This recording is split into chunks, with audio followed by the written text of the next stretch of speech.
Primeiro Samuel, capítulo 13, versículo 14, diz assim: Primeiro Samuel 13, versículo 14: Já agora não subsistirá o teu reino. O Senhor buscou para si um homem que lhe agrada, e já lhe ordenou que seja príncipe sobre o seu povo, porquanto não guardaste o que o Senhor te ordenou. Oremos. Pai Santo, bendito Deus, no nome do Senhor Jesus, nós voltamos em oração na Tua presença nesse culto. Pai, é maravilhoso sabermos que o Senhor aceita adoração, aceita pessoas como nós na Tua presença, cantando ao Senhor.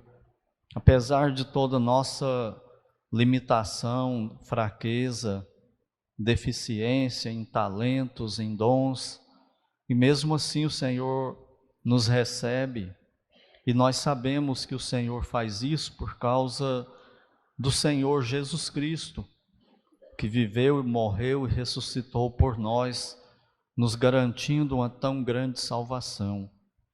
Então, Pai, nós te louvamos, porque o Senhor nos aceita num culto coletivo como este, na Tua presença. E agora estamos com a Tua palavra aberta e agradecemos ao Senhor por ela. Te agradecemos pela vida das personagens que nós já estudamos e o Senhor usou essas histórias nas nossas vidas. E nós te rogamos que o Senhor continue a fazer isso, através agora das lições da vida do rei Davi. E eu peço pessoalmente que, assim como o Senhor tem me abençoado com esses estudos, com a história dele, que o Senhor abençoe também os irmãos aqui e aqueles também que nos acompanham pela internet. Ser servido de fazer a Tua vontade e que tudo isso seja para honrar, para glorificar o Senhor, a Tua obra, a Tua graça, a Tua misericórdia e amor para conosco, para com Teu povo. E que seja tudo para o nosso bem, pois assim oramos no nome do Senhor Jesus Cristo. Amém. Lições na vida de Davi. Eu creio que todos nós temos personagens bíblicas preferidas. E uma delas, para mim, é o rei Davi. E a razão disso é porque eu vejo nele um crente acima de tudo, acima dele ser rei, de tudo mais, vejo nele um crente, um pecador, mas um pecador perdoado por Deus, um pecador chamado por Deus e vocacionado por Deus, usado por Deus, mas um pecador. Então a história dele fala muito comigo e eu fiquei muito esperançoso para que esse dia chegasse, de começar o estudo na vida dele, e espero passar para vocês tudo aquilo que eu tenho aprendido, revisto e visto nessa história do rei Davi. E o título que eu dei para hoje é Deus escolhe, prepara e chama seu servo. Davi, ele retrata bem o que é um pecador salvo. Não é só no episódio dele com Betseba e depois daquilo, não, é o tempo todo, é toda a história dele, e nós vamos ver isso. O Davi, ele é um homem na Bíblia muito importante. Não é raro a gente estar lendo a Bíblia e nos depararmos com o nome dele, ou uma citação se referindo a ele. Então, no contexto bíblico, ele é com certeza um dos mais importantes. Não é para adorar Davi, né? Não é para fazer de Davi um ídolo, O Senhor Jesus deve ser adorado e Ele deve ser o nosso exemplo máximo. Nós temos lições preciosas. Olha só esses dados. Abraão tem 14 capítulos dedicados a ele. 14 capítulos falando sobre Abraão. José tem 14 também. Jacó tem 11. Elias tem 10.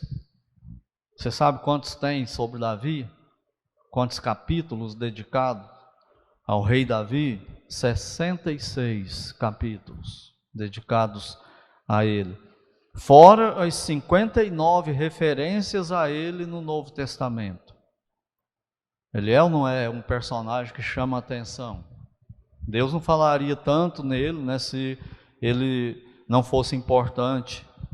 E eu quero apresentar hoje à noite, nessa introdução sobre a história dele, 3 coisas. A primeira delas é o contexto em que Davi nasceu, como que ele viveu e cresceu. Ele nasceu no período dos juízes, aquele período tão conturbado da história de Israel, onde o povo se afastou de Deus, deixou a lei de lado, e é muito comum, é recorrente no livro de Juízes a frase: não havia rei em Israel e cada um fazia o que achava certo aos seus olhos. Isso é recorrente no livro de Juízes. Daí tanta confusão. E Deus ocasionalmente levantava juízes, e no final desse período ele chama Samuel e faz promessas a Samuel, e através de Samuel ele condena a casa de Eli, o sumo sacerdote, porque o povo estava decepcionado com a liderança religiosa deles, os filhos de Eli. Eli já estava velho, foi conivente em muita coisa com os filhos, e Samuel também cometeu muitos erros. Um deles, foi pegar os filhos dele e colocá-los como juízes sobre Israel. E o próprio povo, quando vai pedir para Samuel um rei, eles falam isso. Os filhos de Samuel não eram como Samuel. Eles faziam atrocidades, lá no tabernáculo, pecados absurdos que eles cometiam lá, e nós já falamos sobre isso. E por causa disso, então, eles estão decepcionados com os juízes que estavam governando eles. E havia muita corrupção também. A liderança política também não era das melhores, havia muito suborno, muita decepção. Então era uma frustração do povo total, com uma frustração religiosa e política. E aí eles pedem um rei. Nós queremos ter um rei como as outras nações têm. Alguém que nos governe, alguém que saia por nós. E eles pedem o rei, e eles pediam um rei, e Deus concedeu esse rei, que é o rei Saul, e muitas vezes Deus permite, aquilo que a gente está pedindo, e ele está falando não. Ele está calado, ele não está dando. E a gente insiste, e às vezes Deus dá só para mostrar para a gente que não era bom para nós. Só que aí já é tarde demais, Agora vai ter que esperar a vontade de Deus para Ele tirar isso da nossa vida, se é que Ele vai tirar, ou conviver com isso para o resto da vida, com as consequências.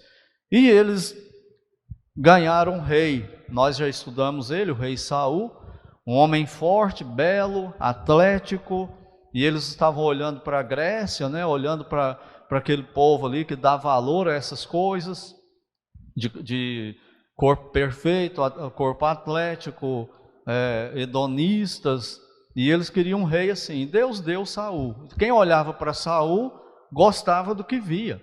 Ele era muito alto, a Bíblia fala que ele sobressaía a todos em Israel dos ombros para cima. Fala que ele era bonito de aparência, e ele era forte, e ele era guerreiro. Então era o rei que eles queriam.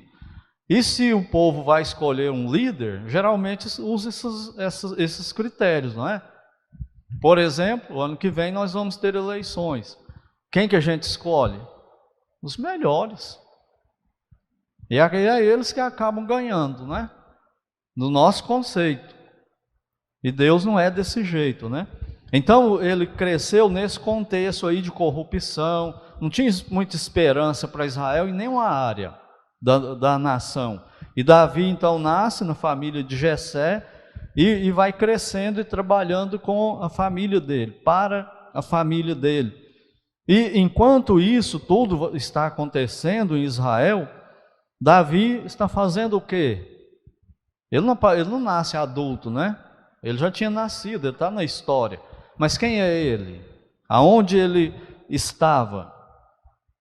Davi era pastor de ovelhas, Davi era instrumentista e Davi era poeta, ele era compositor. E aonde ele estava? Lá no meio do mato com ovelhas. Olha aí comigo o capítulo 16 de 1 Samuel, versículo 18. 1 Samuel 16, 18. Então respondeu um dos moços e disse: Conheço um filho de Jessé, o belemita, que sabe tocar, e é forte e valente, homem de guerra, sisudo, em palavras de boa aparência, e o Senhor é com ele. Então ele está lá no anonimato, mas ele já tinha uma reputação. Os soldados aqui de Saul já conheciam ele. E o que eles estavam querendo? Alguém que tocava bem, para que quando o demônio atormentasse Saul, esse alguém tocasse e o demônio fosse embora. E quem que eles foram buscar? Davi, lá no meio do pasto, lá no meio das ovelhas, no deserto, sozinho, né? Deserto significa ausência de pessoas, né? Não é quando fala que, já viu falar assim, a igreja estava deserta, não tinha areia lá, né? E nada disso, é a ausência de seres humanos. E ele vivia lá sozinho. Olha o capítulo 17, falando sobre ele também, versículos de 34 a 37, diz assim: Respondeu Davi a Saul, que quando ele vai enfrentar Golias, né, e Saul não está acreditando, falando para ele desistir, tentando demover ele da ideia de enfrentar o gigante Golias. Mas ele diz assim para Saul: Teu servo apacentava as ovelhas de seu pai, quando veio um leão ou um urso e tomou um cordeiro do rebanho. Eu saí após ele e o feri, e livrei o cordeiro da sua boca. Levantando-se ele contra mim, agarrei-o pela barba e o feri e o matei. Teu servo matou tanto o leão como o urso. Este incircunciso filisteu será como um deles, porquanto afrontou os exércitos do Deus vivo. Disse mais Davi: O Senhor me livrou das garras do leão e das garras do urso, e ele me livrará das mãos deste filisteu. Então disse Saul a Davi: Vai-te, o Senhor seja contigo. Ou seja, já que você quer ir, vá, né? O que Saul está falando aqui é o que é politicamente correto, como era do feitio dele, né? Ele falava o que era apropriado para a ocasião ali. Então Davi, enquanto tudo está acontecendo, Deus está preparando Davi lá no anonimato, sozinho, lá no deserto. Ele não era o melhor da família dele, a família dele não o via assim, o pai dele não o via desse jeito, e ele ficava lá quieto. Mas era lá naquela quietude, naquela solitude, não era solidão. E qual a diferença de solitude e solidão? Solidão é uma coisa meio depressiva, né? Aquele retirar-se, afastar de todo mundo e ficar deprimido. E a pessoa pode ficar assim até no meio de outras, junto com outras pessoas também, ficar com solidão. Mas Davi não, Davi está com solitude. O que é a solitude? É quando a pessoa se retira e fica sozinho. E nesses momentos é possível você olhar para você mesmo, você fazer autoavaliação, você olhar, ver quem você é, o que você está fazendo, o que você está planejando para a vida, o que Deus está querendo de mim. É nesse momento de solitude que a gente conversa com a gente mesmo e com Deus. E era essa a prática de Davi. Era isso que ele fazia lá longe de todo mundo. Ele não está preocupado em ganhar muito dinheiro, ele não está preocupado em ir para as paradas de sucesso de Israel e as mulheres cantando Davi matou seus 10 milhares. Ele não está pensando em ser rei, ele não está pensando em ser rico, ele está absolutamente contente com a vida dele, onde Deus o colocou. E Deus está forjando o caráter de Davi. Deus está preparando Davi com todas aquelas dificuldades lá. O que você acha que ele pensou quando ele está lá sozinho, jovem ainda? Ele é 10 anos mais novo do que Saul, e ele está lá sozinho, campeando, né, pastoreando rebanho, e de repente ele tem que enfrentar um urso, depois ele tem que enfrentar um leão, e ele sozinho parte para cima e mata esses animais. Deus está preparando ele. Só que muitas vezes a gente reclama desses momentos, não é? A gente acha que nós estamos esquecidos. Eu merecia mais do que isso. Eu merecia ser mais famoso. Eu merecia ter mais dinheiro. Eu merecia conhecer pessoas melhores. E começa a reclamar de tudo. Deveria ter um emprego melhor. Senhor, o Senhor errou comigo. Eu devia ter uma família melhor, uma igreja melhor. Davi não era assim. Ele está lá, ele, Deus. Ele não está entregue também ao negativismo, né? Não, ele tinha os ideais dele, mas dentro de um contentamento e sem desesperar-se, esperando. Deus ia guiando a vida dele. As coisas aconteceriam na vida dele no tempo de Deus e não no tempo dele. Davi não elogiava a si próprio. Davi não punha palavras na boca de outras pessoas falando de si. Ele não fazia isso. Ele ficava na dele e ele está lá sozinho e Deus está preparando Davi. A dureza da vida de Davi é o seminário de Deus. É ali que ele está sendo preparado. É ali que ele está sendo forjado. E a terceira coisa que eu quero falar hoje à noite, nessa introdução sobre lições da vida de Davi, é que ele, nessa solitude, Deus fala que ele é o homem segundo o coração dele. No versículo lá que nós lemos em 1 Samuel 13:14, talvez seja o versículo mais famoso para a maioria da história de Davi. É onde aparece na Bíblia que ele é o homem segundo o coração de Deus. Eu tenho a tradução aqui atualizada e ela não usa essa expressão. Em 1 Samuel 13:14, fala assim: o Senhor buscou para si um homem que lhe agrada. Então outras traduções traduzem isso aí, um homem segundo o seu coração, ou um homem segundo o coração de Deus. O que significa isso? Já parou para pensar? Por que Davi era um homem segundo o coração de Deus? O que fazia ele ter esse distintivo? Deus via Davi desse jeito aí. Nós cantamos uma música aqui hoje, antes da última, que fala disso. Tudo que eu sou, tudo que eu tenho, meu coração, é tudo de Deus. Será que é mesmo? Davi era. E quem fala isso é Deus.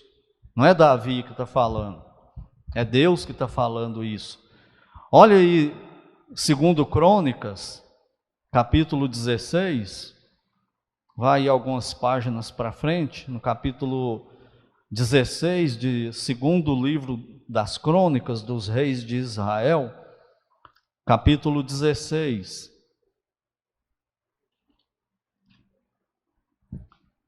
Versículo 9.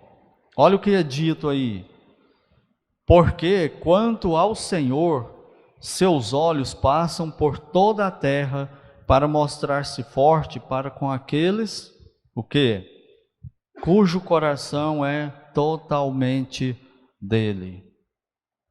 É isso que significa o homem segundo o coração de Deus. O coração de Davi era todo de Deus. Pecador sim, falho, limitado sim. Mas a intenção honesta do coração dele era ser todo devoto a Deus. Fazer tudo o que Deus queria, do jeito que Deus queria, quando Deus queria, com quem Deus queria. Era esse o objetivo dele. Ele queria agradar a Deus. Só que ele era pecador e errava, como nós. Por isso que eu gosto do exemplo dele como crente. Mas Deus fala isso, o coração de Davi era todo de Deus. Imagine a cena, Davi lá no meio dos apriscos, lá onde ele ficava com as ovelhas, nos pastos, no frio da noite, no calor do dia, enfrentando urso e leão, cuidando das ovelhas, meio que desprezado pela família, ninguém botando muita fé nele, achando que ele era o pior da família, um zero à esquerda. E por isso, coloca ele lá para cuidar das ovelhas. E os olhos de Deus passando por todo Israel, os olhos onipotentes de Deus. Aí passa lá onde Davi está e volta. Ele achou um homem com o coração todo voltado para ele. É Davi. É isso que significa essas expressões. Entende por que Deus fala, Davi é um homem segundo o meu coração? Ele que nos conhece. Então aqui nós vemos também a soberania de Deus e a responsabilidade do homem. A Bíblia vai dizer lá em 1 Samuel 13 que Deus buscou para si, não é o que Samuel fala para Saul? Deus buscou para si um homem que lhe agrada, que tem o coração todo de Deus. Então Deus buscou, Deus que foi atrás dele, é coisa de Deus. Mas a atitude de Davi contava. O que Davi era por dentro, o caráter de Davi contava. Eu ouvindo o pastor Marcos Perim nesses estudos aqui, um dos que eu estou olhando para trazer esses estudos, ele tem uma série sobre Davi, ele fala disso, né, de caráter. E ele define assim, ele diz que alguém definiu assim, o caráter é aquilo que você é quando ninguém está vendo. Quando você não tem a necessidade de mostrar para ninguém, nem para você mesmo. É difícil isso, não é? Quando você não está preocupado, eu tenho que andar assim porque eu sou crente. Não, você é aquilo ali. Caráter é aquilo que a gente é quando ninguém está vendo, mas Deus está. As inclinações do nosso coração. Ele era um pecador como nós. Tinha as dificuldades que nós temos para ter esse coração todo para Deus. E ainda no capítulo 17, versículos 34 a 37,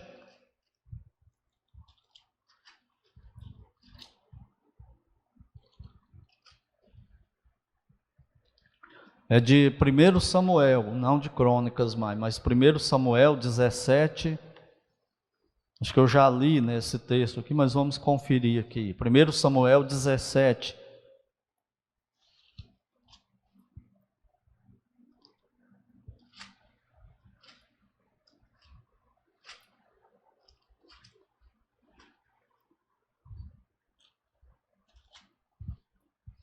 É, exatamente, aquele texto ali. E Davi está lá sozinho e Deus olhando para Davi. E o homem, Deus encontra ele, o homem segundo o coração dele, voltado para ele. Por que Deus está treinando Davi? Por que um pastor de ovelha está preocupado em tocar instrumentos? Porque Deus o usaria com Saul, tocando instrumento. Por que Deus capacitaria um poeta para ser um pastor para ser poeta? Porque ele comporia salmos. O maior compositor dos salmos é um pastor de ovelhas. E essa fibra dele de ter coragem, por que ele não ficou com medo do gigante Golias? Porque ele já tinha enfrentado leão e urso. Por que isso? Porque ele ia enfrentar o gigante Golias e ele seria o rei de Israel, precursor do Messias. É mais ou menos o que Deus fez com Moisés, preparou ele em 3 laboratórios, né? No palácio do faraó, no deserto com o Jetro, cuidando de ovelhas, e depois guiando o povo dele, no ministério propriamente. 3 situações muito difíceis para Moisés, mas Deus estava no comando da vida dele, preparando ele. E Deus então olha para Davi e vê o coração de Davi, e escolhe Davi, capacita Davi, chama Davi e vai usar Davi. Lembra quando Deus manda Samuel ir lá na casa de Jessé, ungir um dos filhos de Jessé para ser o rei no lugar de Saul, o rei de verdade de Israel? O que Deus fala para Samuel? Quem primeiro Jessé traz? O filho dele mais imponente, mais alto, mais bonito, mais guerreiro. E o que Deus fala para Samuel? Não atente para a aparência dele, porque eu não escolho como vocês escolhem. Eu não olho o que vocês olham. Os critérios de vocês não são os meus critérios. E nós vamos ver isso em 1 Coríntios, capítulo 1.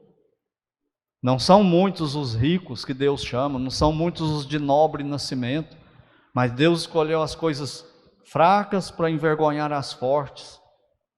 Chamou as coisas meio ignorantes para envergonhar os catedráticos, os intelectuais. É assim que Deus faz. Para quê? 1 Coríntios 1 explica. Para que ninguém se glorie diante de Deus. Para que quando essa pessoa meio incapaz, que ninguém dava nada por ele, nem ele mesmo, chega na posição quando Deus o coloca, e quando ele olha e recebe elogios, recebe aplausos, holofotes focando nele, ele reconhece, isso não é por causa de mim, isso só pode ser por causa de Deus, porque se fosse por causa de mim eu não estaria aqui. Isso é só por causa de Deus, e assim toda a glória vai para Deus.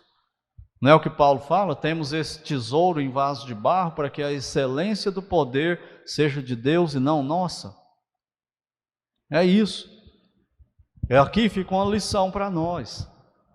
Todo mundo que se acha crente, não estou falando de crente no meio do povo de Deus, todo crente que começa a se achar, Deus quebra as pernas deles.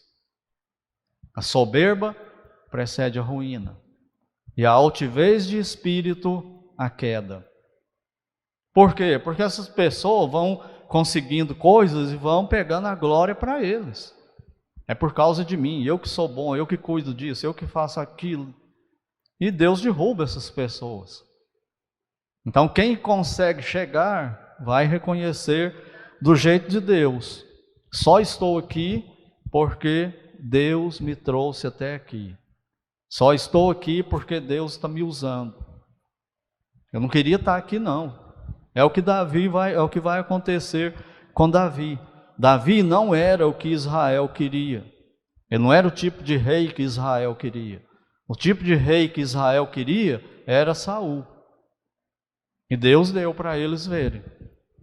Agora, é como Deus, quando ele vai chamar Davi, quando ele vai ungir, manda Samuel ungir, é como se ele estivesse dizendo para Israel: vocês escolheram Saul pelo critério de vocês e eu dei para vocês. Agora quem vai escolher o rei para vocês sou eu. E os critérios agora são meus, não são de vocês não. E os meus critérios estão longe de vocês. Porque os meus pensamentos não são seus pensamentos. Os meus caminhos não são seus caminhos. Assim como o céu está mais alto do que vocês, eu também estou mais alto do que vocês, em uma medida infinita. Não é do jeito de vocês, agora é do meu jeito. Então, Davi não era impecável, mas era totalmente de Deus. E assim Deus preparou Davi. Assim Deus faz conosco também. Por isso Deus não aceita de nós um pouco só a metade. Pense da seguinte forma: quando Deus entregou o Senhor Jesus Cristo, o Filho dele, por você e por mim, Ele entregou que parte dele? Todo ele. Não ficou com nada, não segurou nada. Ele entregou o Filho dele total e completamente. E é por isso que Ele só nos aceita se for total e completamente. Não pode ficar nada para trás. Já viu aquela conversa? Você pode aceitar Cristo hoje como seu Salvador e depois você aceita Ele como Senhor. Isso é heresia. Ou você se entrega totalmente para Cristo, ou Ele não te recebe. Se ficar uma reserva para trás, Ele não recebe. Essa é a maior luta do pecador para a conversão. E vai variar de pessoa para pessoa. Tem pessoa que é um pecado, tem pessoa que é uma pessoa, tem pessoa que é uma coisa. E ele fica segurando, enquanto ele não soltar aquilo e se entregar para Cristo totalmente, ele não vai ser salvo. Por isso tem muitos falsos crentes no meio da igreja. Porque não se entregou totalmente. E se não for totalmente, Deus não nos aceita. Tem que ser um coração totalmente disposto e voltado para o Senhor. Ele não aceita partes de você. Ele aceita só você total. Ele não aceita você se você obedecer a palavra dele só por partes. Algumas partes da palavra dele, ele não te aceita. Ele não me aceita. Eu tenho que estar com o coração inclinado para me render a ela. E quando ela bater no meu coração, bater na minha cabeça, eu tenho que falar: Senhor, eu sou assim mesmo. E o Senhor me conhece, o Senhor sabe. Eu estou segurando isso aí, me ajuda, eu quero obedecer. Mas a minha carne não quer, me ajuda, socorro, fazer igual Davi. Sonda-me, ó Deus, e conhece meu coração. Vê se há em mim um caminho errado e me guia no caminho do Senhor, nos caminhos direitos. Esse é o homem que tem o coração voltado e entregue para Deus. É aquele marido que a Bíblia fala assim: você está falhando nisso. Ele fala: eu vou lutar para mudar, porque eu estou falhando mesmo. É aquela mulher que a Bíblia fala: você está falhando nisso aqui, para a esposa. E ela se curva. É verdade, eu estou falhando mesmo e eu vou lutar para mudar. Nós falar: eu estou falhando mesmo, e continuar, o coração não é igual ao de Davi. Não é um coração segundo, não é uma pessoa segundo o coração de Deus. Então esse é o rei, esse é o Davi, né, que ainda não é rei, que nós vamos seguir aqui por algumas semanas, talvez meses, mas já partindo desse princípio. Deus chamou Davi, Deus tinha uma vocação para Davi, e Deus está preparando Davi para essa vontade dele. E nessa vontade dele, ele tem tudo que Davi precisava. Irmão e irmã, é o mesmo Deus e está fazendo a mesma coisa comigo e com você. E tudo o que está acontecendo na nossa vida, Ele está nos preparando para o que está vindo para nós pela vontade dEle. Mas nós podemos nos rebelar. Nós podemos pegar outra via aí. Nós vamos nos arrepender. Então que nós sejamos como Davi, um coração totalmente voltado para o Senhor. Porque Ele nos chamou, é a nossa vocação, a salvação em Cristo, e nessa vocação Ele tem um propósito para nós, no plano dEle. E tudo que Ele está fazendo aqui na terra conosco é nos moldando para isso. Seja você, Ele queira que você seja um engenheiro, pastor, missionário, motorista de ônibus, seja o que for. Mas Ele quer você. E Ele te quer totalmente, com o coração voltado para Ele te usar. E que assim sejamos nós nas mãos dEle. Oremos. Pai Santo, muito obrigado, Senhor, pela vida de Davi, pelo plano do Senhor para ele. E como o Senhor nos ensina através dele, nos desafia, tanto para as coisas positivas, quanto nos alertando para as coisas negativas dele. Que o Senhor nos ilumine e continue nos abençoando nesse estudo, nas próximas semanas, se assim for do teu querer e assim o Senhor nos permitir. Nós oramos agradecidos no nome do Senhor Jesus Cristo. Amém.